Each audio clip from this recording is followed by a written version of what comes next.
Alrighty, I have a construction update for you guys today. So I decided I am going to do a one video a week analysis of my thoughts on the construction, to keep construction updates just about construction. And then if I have any thoughts about the construction, my analysis and all that, I'll do like a weekly recap.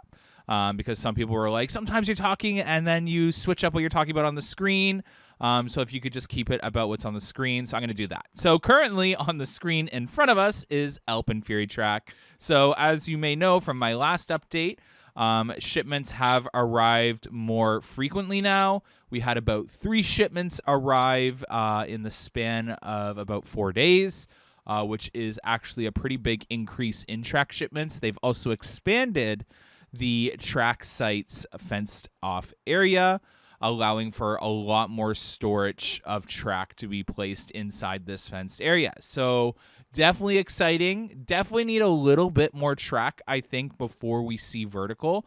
But yeah, inside the mountain area, they have dug out the sections where the storage shed will be for the track. And then way back there where you see those pylons, that is actually going to be the electrical room for the ride, or the launch. Not the ride, obviously that'll be on the station. But yeah, the electrical will be housed in that back area of the mountain, and they've dug out pretty deep so maintenance can work underneath the trains, and then the electrical room can also have its structure in there as well. So definitely a lot of work to still happen for AlpenFury. A lot of work inside the mountain, more specifically. So definitely shocked every time we are there, and we see such little progression inside the mountain. Now, they might be saving that for last, but I am hoping to see a lot more progression before the end of Winterfest, because that'll obviously be our last update. Although I have heard there is a construction tour coming up right after Winterfest, so that's really exciting. Fingers crossed that there's vertical by then, and actually a lot more to show inside the mountain than what is being perceived.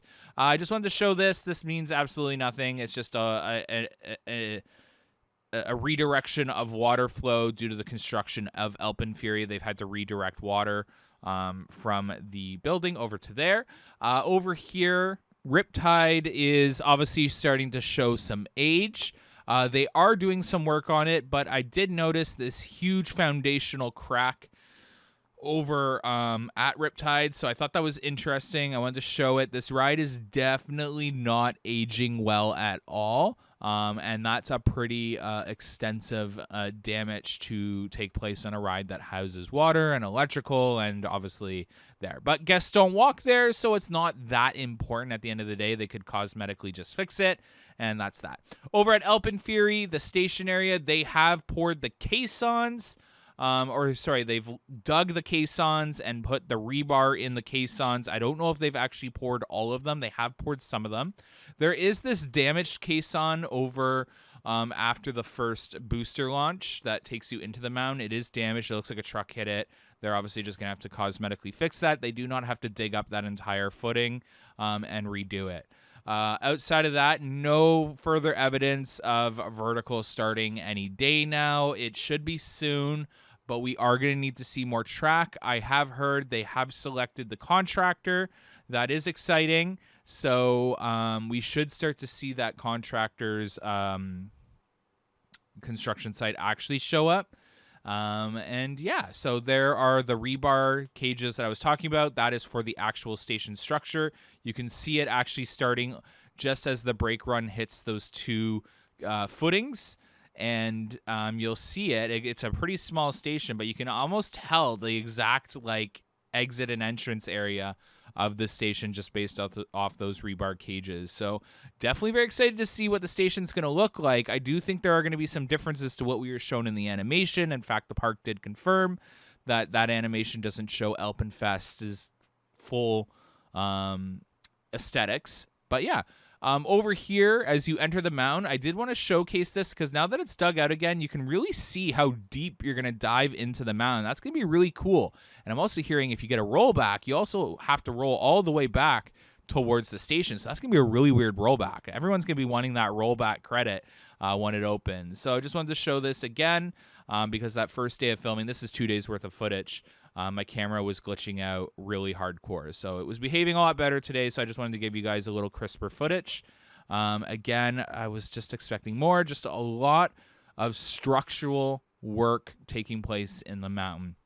Now, I did say I would be able to provide you an update on the caissons and footings for AlpenFury.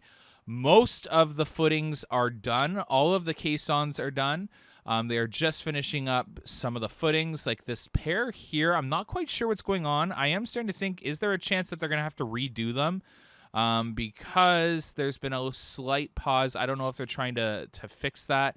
We'll have to see. We'll get a better update next Friday. But yes, over here, they are pretty much done, 99% done. They just have 2 of those caissons that they need to turn into footings that you just saw. And then over here is a lot of that extra work. Now, I'm going to talk about this area in great detail. So I want to show you that because you're going to see a ride going down that area. And I just thought that was a crazy view of it because you see a lot of the tree removal. And then there's going to be a ride there. So I actually think this ride's going to be a lot more beautiful than we're anticipating. But I want to talk about this area because this has been a really heavy area for AlpenFury. There's a lot of footings and there's going to be a lot of supports here. But more specifically, the next area I'm about to showcase. And the reason I want to talk about it is the caisson and footing work in this area is really complex. Again, you've heard me talk about this. Wonderland's had to dig some of these caissons and footings in areas where there's a lot of electrical and water mains and just gas lines for the infrastructure of the park that already exists. So some of these footings and caissons were able to be done through drill, but the ones you're about to see had to be done with a water excavation tool, that water truck that excavates footings. And that's a really complex process. It takes a really long time to get to that depth that you need some of these footings to be for a ride like AlpenFury. So these are some of those right here. You're going to see some broken up wires and stuff like that. But there's a lot of infrastructure in this area right there in front of you that they've had to work around. Now, I don't know if that was an intentional break or an accidental break, but it's a break nonetheless. It looks pretty intentional to me if I had to guess. But this is just a really complex project, building coasters and buildings and flat rides in areas like Canada's Wonderland that is a pretty fully developed theme park. So this was a reason as to why this area is so last minute in terms of being completed and still being worked on. But a lot of these footings are under tarps, drying. The weather has crossed down below zero, and there is some wetness. So you'll see them cover the footings in tarps to allow the drying process to take place properly. Sometimes you'll see them using a heater. This specific one that I just panned away from right there had a heater in it, drying it, helping with its curing process. They call it a curing process. That is when the concrete or cement, I always mix them up. I'm sorry. Someone's going to yell at me in the comments. Is just, aging or drying. And it gets to that appropriate place where you can put stuff on top. It reaches its cure. Hopefully I described that properly. I'm sorry to the construction people that are watching that are probably like, what an idiot. So this is another area where they did last minute. Again, this specific area had infrastructure that they had to go around. You see that red hose that I was talking about earlier over by Flight Deck. They are redirecting water from the Cornerstones building over to Flight Deck. But look at this. It is a hot mess over in this area for AlpenFury, and it is just complicated footings that they are finishing up here, one after another, just surrounded by infrastructure. Again, you have the pizza infrastructure, the hydro, the water. But yeah, outside of that, they are nearing completion. Again, all the caissons, to my knowledge, I could be slightly wrong there, but based off of what I've seen, all the caissons are complete. And now they're just finishing up turning those last little bit of caissons into footings, and they're ready to essentially work on the landscaping, station structures, infrastructure for the actual ride, and vertical construction. So it'll be really exciting to watch, which brings me to the next topic of discussion, and that is going to be Time Warp. So Time Warp, is a ride that is on everyone's radar for being removed. And I didn't think it was going to get removed anytime soon because I'm waiting on Flight Deck and then signs of Kingswood coming down. If you watch some of my videos, I am predicting Kingswood to be transformed into a resort. So I was kind of waiting on that before they removed Time Warp. But then I saw Time Warp still sitting on its track. All 5 of the trains are there. And every other ride at Canada's Wonderland that is not operating for Winterfest has already been taken off the tracks and started its winter maintenance. Time Warp is left sitting there, untouched, unconnected from power. It is still connected to power, by the way, just to reword that if I worded that poorly. And then I remembered that Time Warp was actually surrounded by these survey markings. It surrounds it in the Flight Deck queue line, the exit to Time Warp, the area around Time Warp. It is surrounded by these survey markings that popped up last year. So it had me thinking, is this ride on the chopping block? And are the reason the trains are left on is because is the ride for sale? Is it going to be transferred to another park in the Six Flags chain? Is that the reason why?